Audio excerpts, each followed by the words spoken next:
I'd like to say hello to all my viewers today. My name is Brian Scott Lewis, and I'm coming to you from a perspective of dealing with incarceration and prison release, and dealing with people um, over the many years that I've been in social services.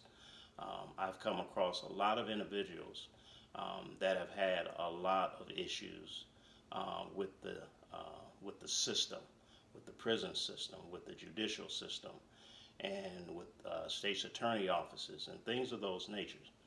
And so today I want to hit on a lot of different topics, but one main area, and that's dealing with um, people in and out of the system and what causes some of that behavior. And so um, please sit back, relax, and see if there's some things that will help you, whether you're a person that have been in and out of prison, or you have loved ones that have been in and out of prison. Um, there will be some things I would hope today that will be able to enlighten you about some tips and points that you can share with your loved ones if it's not yourself, about recidivism and not returning back, um, as the Bible talks about a pig um, returning to its slop or its mud.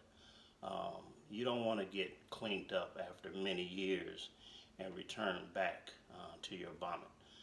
So we're going to deal with some things today that would hopefully enlighten you about prison reformed and being a changed individual and being someone that can bring a new light to society versus you being in and out of the system and never bringing about change in your life.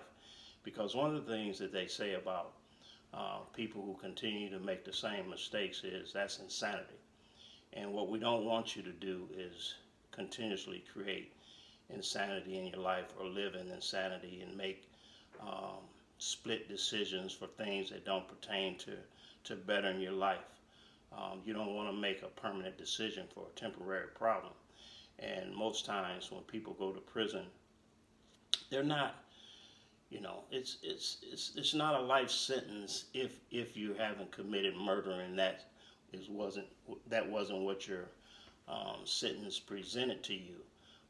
But I want to hit on a lot about guys going in and out of prison for um, drugs and how you can turn that into really being a prominent entrepreneur, because I do believe that most drug dealers are simply businessmen that have not found their way. So I was born and raised in a small community called Freeport, Illinois, and it's from the 17th Congressional District. And we have a very high conviction rate in the city of Freeport, especially among black men and women. And I want to hit on some of those topics. But let's first begin about how this all came about with me getting involved with ex-offenders. Several years ago, I started a program called Project Change, and I began to meet with individuals coming home from prison. Um, if you put a percentage to it, I would say that I was meeting with maybe 80% of black men and women that were being released from prison in Illinois, which is IDOC, Illinois Department of Corrections. And with that, positions that I have held in the Freeport community has been in social services, such as I've been a community center director, I've been a crisis intervention worker, I've been a mental health counselor, I've worked at junior college a tutor slash mentor for African American children who were seeking to go to college at a young age, had prominent hopes of being able to go to college at a young age. I've been director of community centers where I've worked in Boys and Girls Clubs and been director of operations for facilities, recreational facilities. I've been a high school basketball coach. I've had my finger on a lot of different things, but I tell you, today what I'm sharing with you is that I have a great compassion for men and women, especially men and women of color who have been in and out of the prison system, and a lot of times for things that didn't warrant their sentence. Meaning, a lot of times black men and women, they get in trouble for drug activity and they go to prison and get a sentence that don't warrant the crime. Not saying that crime is right, because it's not. But when your crime don't warrant the time that is given, that means that there's an injustice going on in your system. And I do believe that the city of Freeport has a very high conviction rate of black people. So if you were to get busted for 15 grams of cocaine or marijuana, and it's your second or third case, even that really don't warrant you getting 10 to 15 years in the Department of Corrections. And so a lot of people don't understand and realize that, 15 grams of marijuana, or cocaine, you could simply be a user. You could have an addiction problem. It doesn't necessarily mean that you're manufacturing and delivering those drugs or that which you was caught in your possession. And so when you go to court and you can't afford an attorney, one will be appointed to you by the city, which we know they all work together. So at the end of the day, you take a plea deal or you cop out for a situation that you may have gotten probation or slapped on the wrist, 9 to 18 months in the Department of Corrections, maybe for your second or third offense, and then all of a sudden you're looking at anywhere from 7 to 15 years on a minor drug charge. Well, guess what? Today, there are dispensaries selling the same drugs that you've been going to prison for. Now, all of a sudden, this is a moneymaker for society.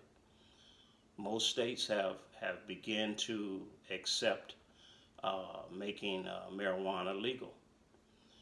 And so this becomes an issue for me and maybe many others, that now you've locked up all these men and women and given them years and years out of their life over doing something that now you've made legal. Funny to me that you've decided to make selling drugs legal. But there's a catch and a loophole to everything, in my opinion, that is done when it doesn't benefit the black man, but it comes against him. Let's take the situation of you go to prison and it was never talked about during your trial or during your plea deal that when you were pulled over and you had 15 grams of marijuana or cocaine in your vehicle, and it was 9 o'clock at night, and you're about 100 feet away from a church that you were pulled over in a black community in which you're probably being racially profiled anyway. And so, black communities, we got a church on every corner anyway. So you're pulled over, and these laws affect us, people like us, people that look like you and I, okay? And so these are some of the things that kind of led me to want to really work with individuals, black men and women, who began to go in and out of prison over things that I felt like they could control, okay? So this program, Project Change, is what's going to be promoted through my vision of working with black men and women. And there will be an emphasis on working with young black boys, especially because they're the ones that get caught up into the drug game at early ages. At early age, my program deals with intervention, mediation services. We identify transmography, anti-synergistic, and behaviors, empowering for growth. We want to really get people to start thinking about their future and where they are in their present. So if you get pulled over for drugs, and here's the logo of Project Change. You get pulled over in your community, and you're close or nearby a church or a school, and so you go to court, and you're being charged with possession and delivery. All of a sudden, there's a heavier weight laid onto that charge, which is you are doing this in the environment or in the area of a church or a school, which means in the law, they say that if you do this and school is in session or church is in session, then that charge is beefed up. That charge is beefed up only if those two entities are in session. How often do that get overlooked in a person's case because they just don't know?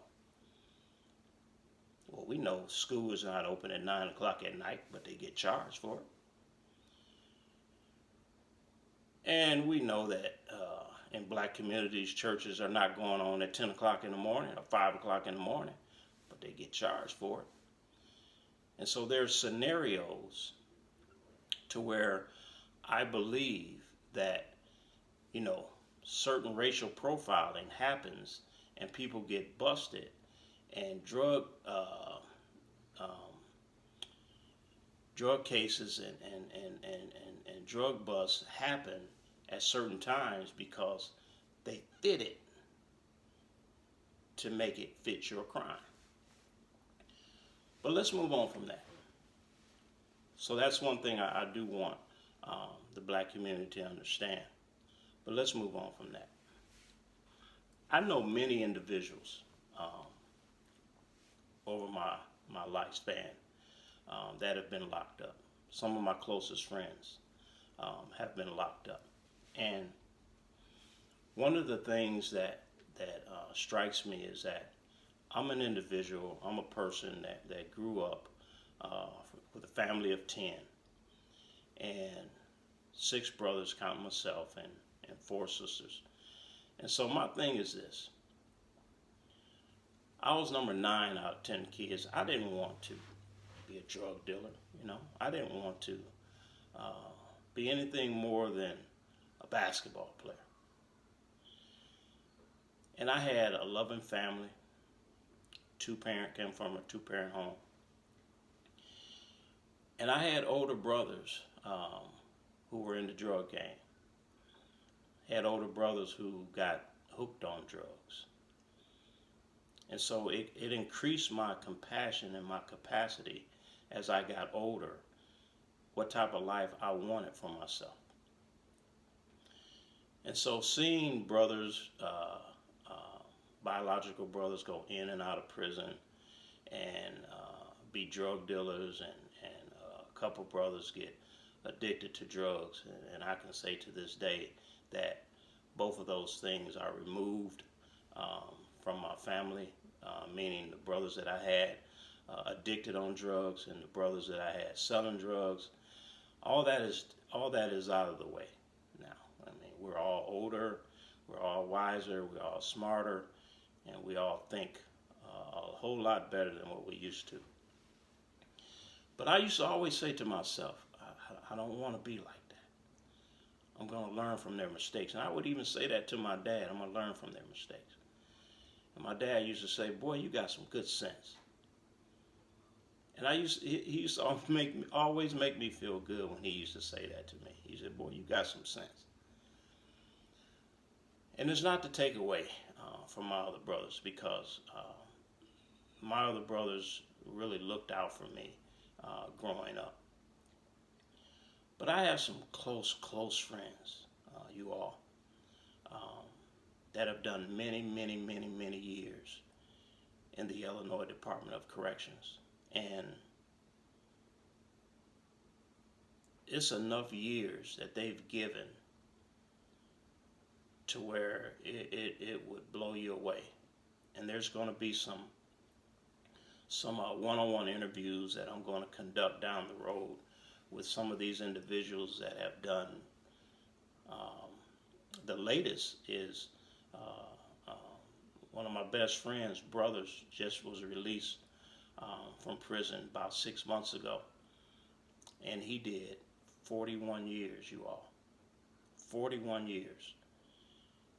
And this is what I'm getting ready to go into, about how we're treated after we've served our debt to society. Now, I'm not making excuses for our mishaps and for our bad decisions.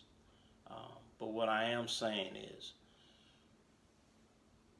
when you serve your debt to society and you go to prison and you do 5, 10, 15, 20, however many years that society or the system gives you, I call that debt cancellation after you've served your debt. But what we're experiencing, especially in the community in which I work, the 17th Congressional District, Stevenson County of Freeport, Illinois, where the parolee rate, the amount of people on parole in a community of about 44,000 people, about 15, 16, 17% black. It's about 150, 175 parolees that are currently in Stevenson County, and about 2,400 individuals altogether on probation, and about 1,700 reporting probation, meaning you have to report to the courthouse to see your probation officer.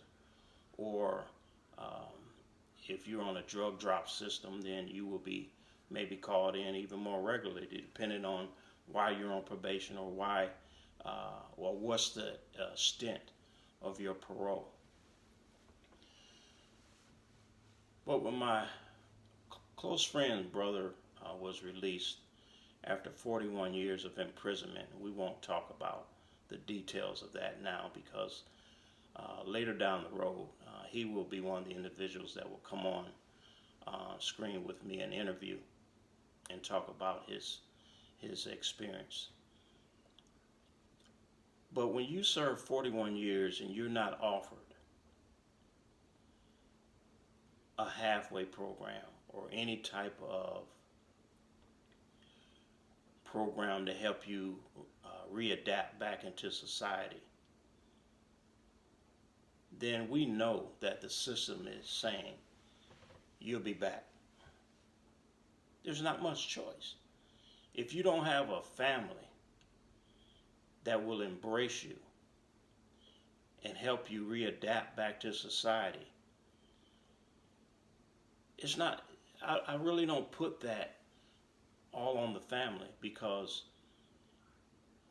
probably 80 to 90% of the people that are paroling out are being released to high-risk environments, uh, being released to family members that have their own struggle to pay their own bills, and the only way that you're going to get out of prison is to have a place to release to if you're not sent to a halfway program, which there are very few, to my knowledge. And so when you're released and you don't have birth certificate, social security card, ID, the system is not allowing you to get those things prior to being released. There is not one agency outside of the one that I work for that will really take the time to help an individual get those things to reclaim their place back in society, to where you can get a foot started. And so these are barriers. And so when you start dealing with the barriers, you're already being defeated upon being released. Now let's talk about being released after 5, 10, 15, 20, and as we're talking about the individual that did 41 years, let's talk about that. The day that you're being released, or the day before you're released, you have to sign off on papers to agree with the parole stipulations that you're given, right? And the only way that you're going to walk out those doors or behind that wall is to sign those papers. And 10 times out of 10, guys and girls and women are going to sign those papers because they're ready to go home. They're ready to go see their loved ones. So those stipulations automatically say you're going to have to wear an ankle monitor or home detection device. And so you sign off on it. Now all of a sudden you are reincarcerated. Yes, you are reincarcerated. Who wants to go home and can't leave their porch for the next 90 to 140 to 180 days? And sometimes they put, depending on your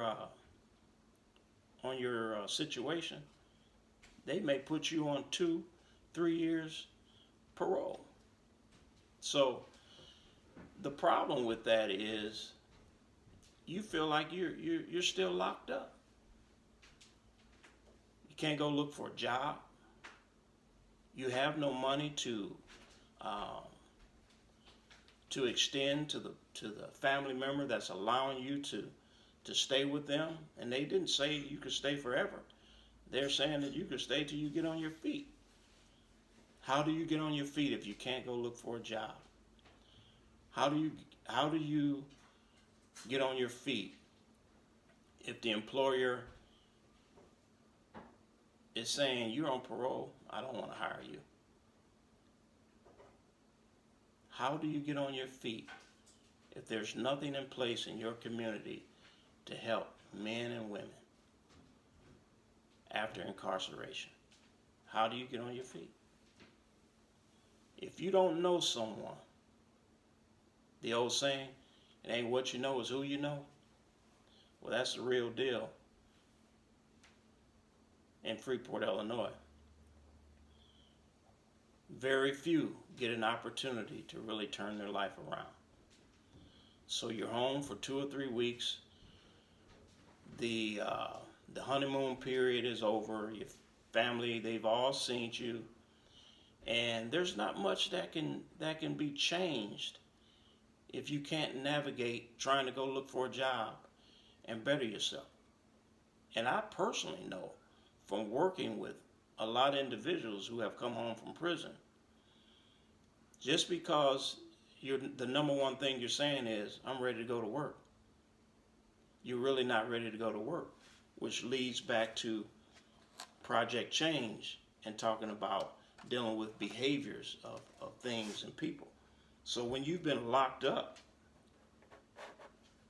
for a certain amount of years, you could probably become what you call institutionalized, which will cause you some hangups and some issues. Because as soon as you get a job, the key is, are you going to be able to maintain a job when you deal with a conflict at work? How are you going to deal with conflict in the workplace? So the first time somebody, you know, push your needles and you explode verbally, you're fired. And so that's a disappointment. And it's not always the person that has dealt with incarceration. It's not always their fault, because you got people in these places of employment that are not really skilled supervisors to deal with people. They get these positions because of who they know, not what they know. And I'm concerned about the future of our black men and women who are being released from prison.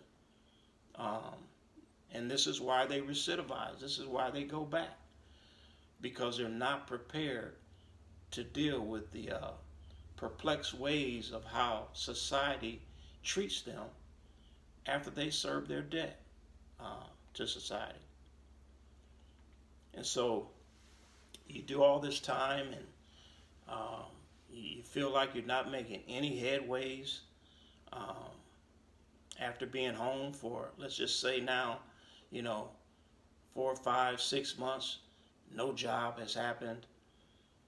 You become discouraged. And the first thing we do, we go back to what we know best, and that's hustling. That's going back to the streets, doing the same old thing, running with the same old people who ain't changed themselves.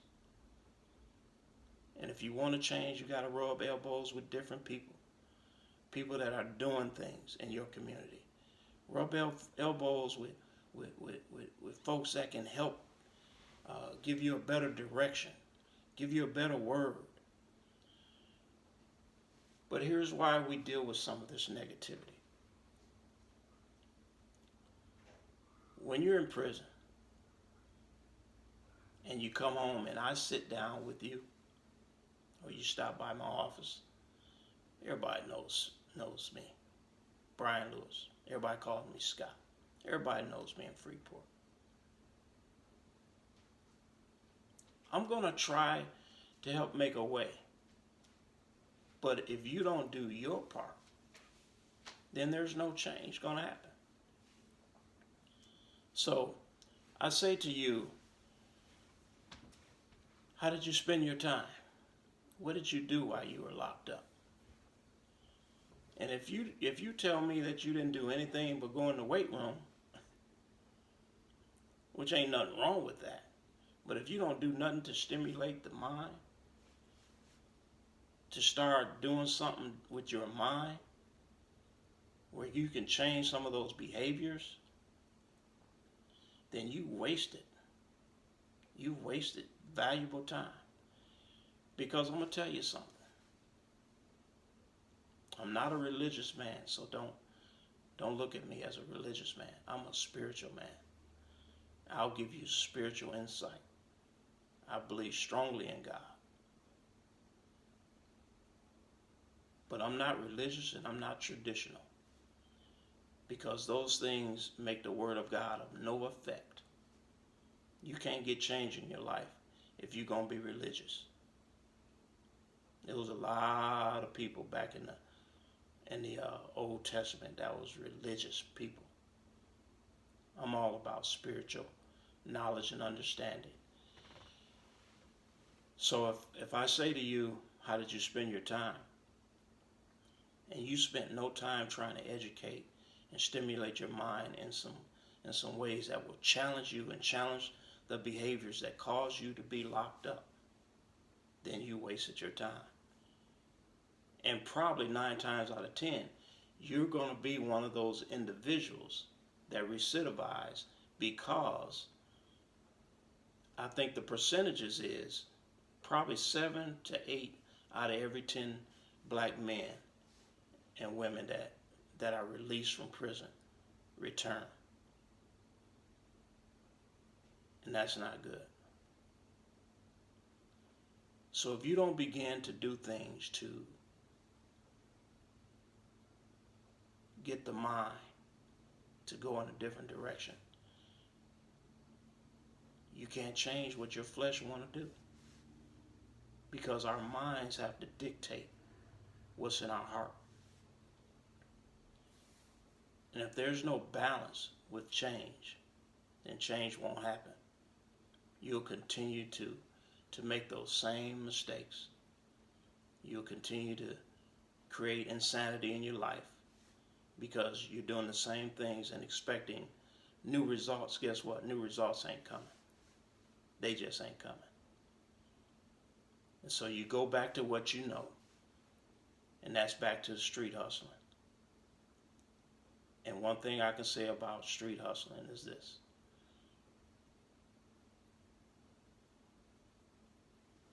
The reward, there is no reward in that. When you street hustle, and that's all you think you can do, there's this thing that I call a retirement plan.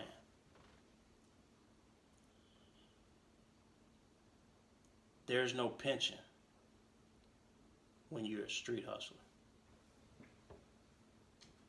There's no Social Security coming when you're a street hustler. And we're not going to sit up here and play the blame game, even though we know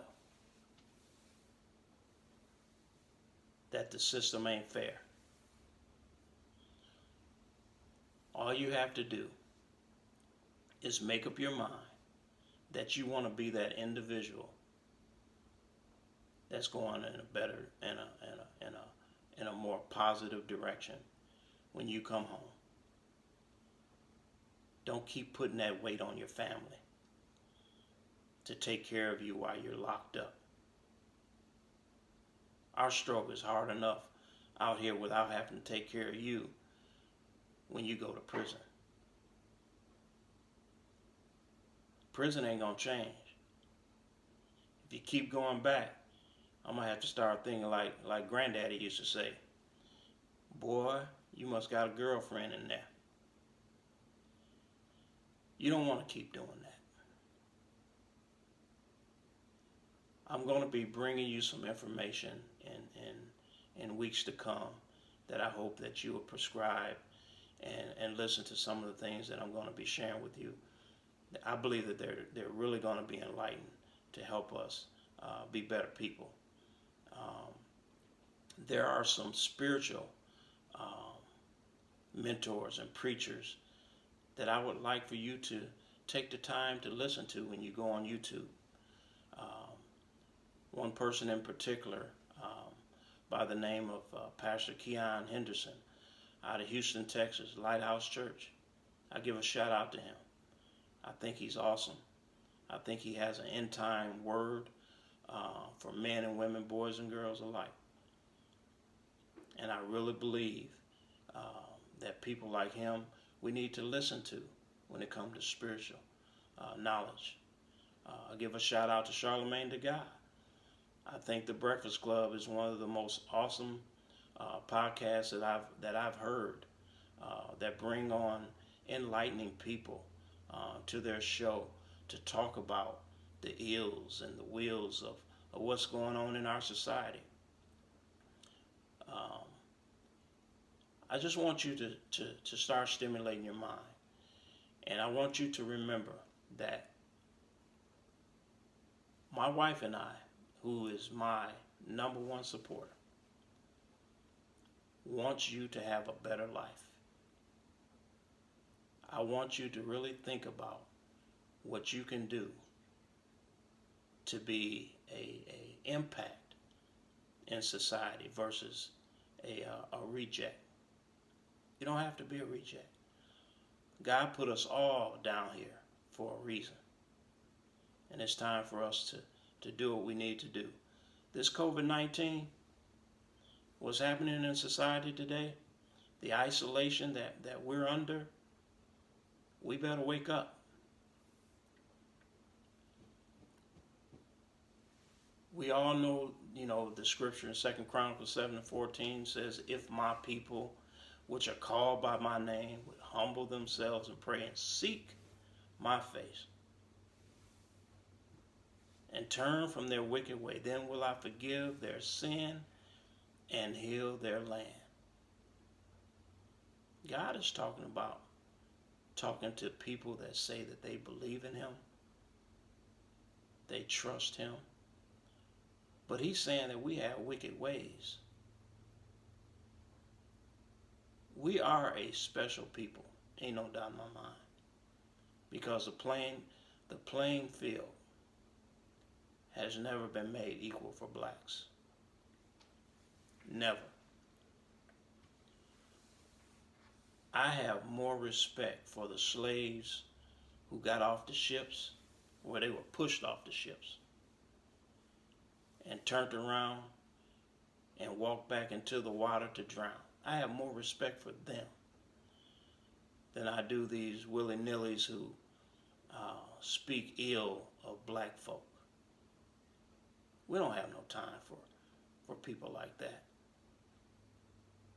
Black folk is the only group of folk that have never had an equal playing field.